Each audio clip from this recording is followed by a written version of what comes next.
గోకులాలు 12,500 గోకులాలను ఏర్పాటు చేయడాన్ని, గోవుల సంపత్తి పెంచడాన్ని ఏ కోణంలో చూడాలంటారు ఎన్డీఏ కూటమి ప్రభుత్వం ప్రెజెంట్? నమస్కారం అండి.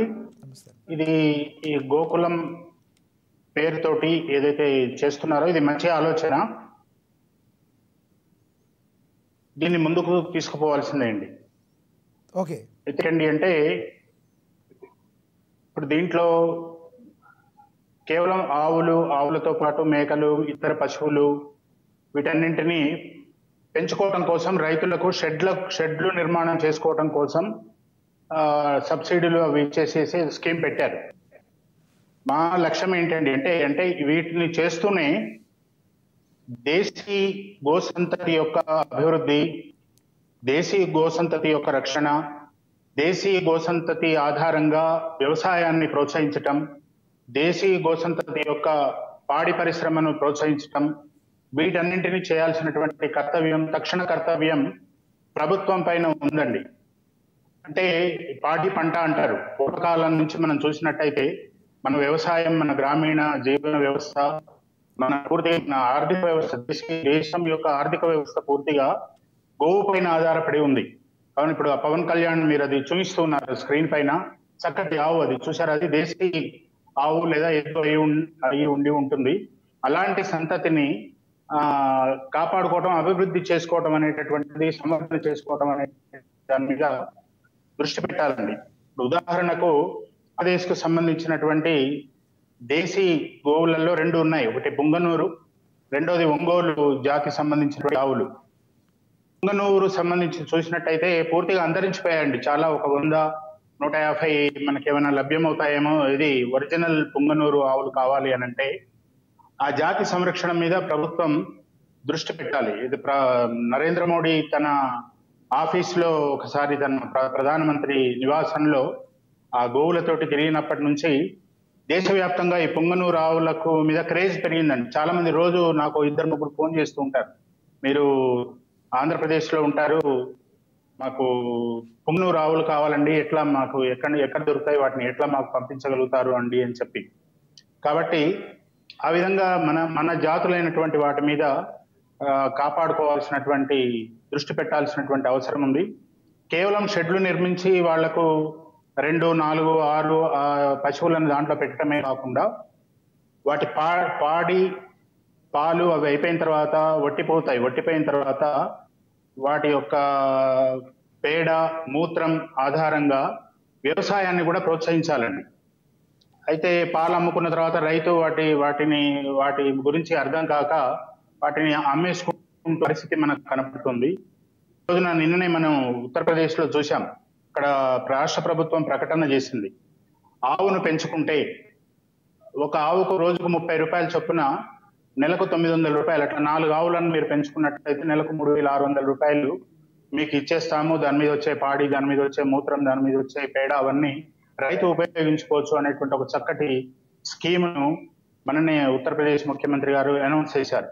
అట్లాగే అనేక రాష్ట్రాలలో ఒక ఆవును పెంచుకుంటే 50 రూపాయలు ఇస్తున్నారు. గుజరాత్లో ఆ విధంగా మన దగ్గర కూడా ఆంధ్రప్రదేశ్లో ఈ షెడ్లకు సబ్సిడీ ఇవ్వటంతో పాటుగా ఆవులను పెంచుకుంటే, ముఖ్యంగా ఆవులు, దేశీ ఆవు, దేశీ ఎద్దు, కోడి వీటిని పెంచుకుంటే వాటికి కావాల్సినటువంటి, వాటి మెయింటెనెన్స్ కావాల్సినటువంటి సహాయం ప్రభుత్వం చేయాల్సినటువంటి అవసరం ఉంది. ఆ విధంగా చేసినట్టయితే రైతు వాటి మీద కాన్సన్ట్రేట్ చేసి ఇబ్బంది పడకుండా వాటిని పెంచుకునేటటువంటి అవకాశం ఉంటుంది. తద్వారా గో ఆధారిత వ్యవసాయం పెరుగుతోంది. ఆరోగ్యకరమైనటువంటి పంటలు, ఆరోగ్యకరమైనటువంటి భూమి మనకు అందుబాటులో వస్తుంది. మనకెంతో విలువైనటువంటి మన ఒంగోలు సంతతి, మన పుంగనూరు సంతతి మీద కూడా వీటి యొక్క సంవర్ధన, వీటి యొక్క జాతులు పెంపొందించేటువంటి స్కీములు కూడా ప్రభుత్వం ప్రవేశపెట్టినట్టయితే ప్రయోజనం ఉంటుందండి. వీటితో పాటుగా ఇవి చేయాలి. షెడ్ల నిర్మాణం ఏదైతే చేస్తున్నారో షెడ్లలో ఉండటం కోసం దేశీ ఆవు సంతతి, దేశీ గో సంతతిని మనం కానీ ప్రోత్సహించినట్టయితే, పెంచుకోవడానికి ప్రోత్సహించినట్టయితే ప్రయోజనం ఉంటుంది. రెండోది ఏంటండి అంటే చట్టం ఉంది మనకు. ఏదైతే గోహత్య నిషేధ చట్టం ఉందో ముఖ్యంగా ఆంధ్రప్రదేశ్లో అది పూర్తి స్థాయిలో అమలు కావట్లేదండి. ఆంధ్రప్రదేశ్ మీదుగా కేరళ, తమిళనాడుకు విపరీతమైనటువంటి రవాణా, రోజు కొన్ని వేల ఆవులను, ఎద్దులను రవాణా చేస్తూ ఉన్నారు అక్రమంగా వధశాలకు పంపించడం కోసం. 1977 గోహత్య నిషేధ చట్టం అమల్లో ఉన్నప్పటికీ దాన్ని ఎవరు పట్టించుకోవటం లేదు.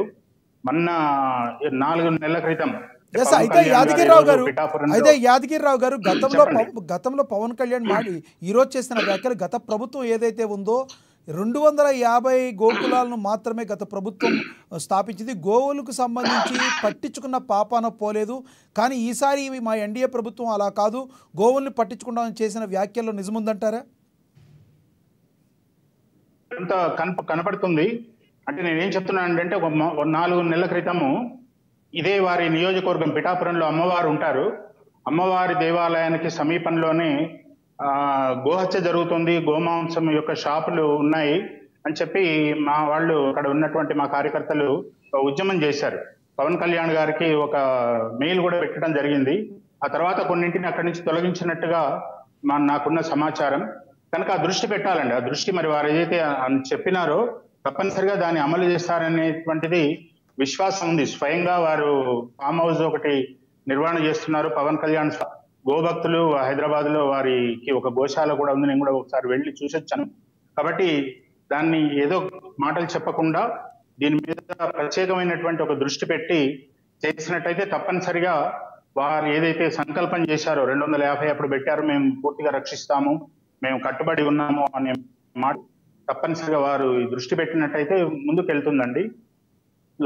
గోరక్షణ కోసం ఇది పోలీసు వాళ్లకు, డిపార్ట్మెంట్, రెవెన్యూ డిపార్ట్మెంట్ వాళ్లకు, తర్వాత అగ్రికల్చర్ డిపార్ట్మెంట్ వాళ్లకు, వాళ్ళను రెగ్యులర్ గా వాళ్ళని ఫాలో అప్ గాని చేసినట్టయితే తప్పనిసరిగా ఇది సాధ్యమయ్యేటువంటి పనేనండి. రైట్. ఇంకా కొంత బడ్జెట్ ను అదనంగా కేటాయించి గోవులను పెంచుకునే వాళ్లకు ఇందాక నేను చెప్పినట్టు ఉత్తరప్రదేశ్ లో ఏదైతే అనౌన్స్ చేశారో ఆ విధంగా రైతులకు కొంత ఆర్థిక సహాయం కూడా చేయటం ఒకటి. ఇంకొక విషయం నేను చెప్తాను. ఈ మధ్య తిరుపతిలో కూడా ఈ లడ్డు వ్యవహారము, నెయ్యి వ్యవహారం కూడా మేము ఒక మెయిల్ పెట్టాం. మనం ప్రతి గ్రామంలో ఒక కనీసం పేద రైతులు ఒక 4-5 మందో పనుకొని వాళ్ళకు కానీ 1-2 ఆవులు, దేశీయ ఆవులు ఇచ్చి మండల స్థాయిలో ఒక పాల కేంద్రాన్ని, పాల సేకరణ కేంద్రాన్ని ఒకటి పెట్టి ఆ రైతుల దగ్గర ఆ పాలు రోజు తీసుకొని వాటిని దేవస్థానానికి పంపించినట్టయితే కావలసినటువంటి నెయ్యి, ఆంధ్రప్రదేశ్ లో ఉన్నటువంటి అన్ని దేవాలయాలకు కావలసినటువంటి స్వచ్ఛమైనటువంటి నెయ్యి, దేశీయ ఆవు నెయ్యి లభ్యమవుతుంది. రైతుకు ఆదాయం పెరుగుతోంది. తర్వాత ప్రతి మండలంలో గోసంతతి పెరుగుతోంది. గో ఆధారిత వ్యవసాయం కూడా దీని ద్వారా పెరిగేటటువంటి అవకాశం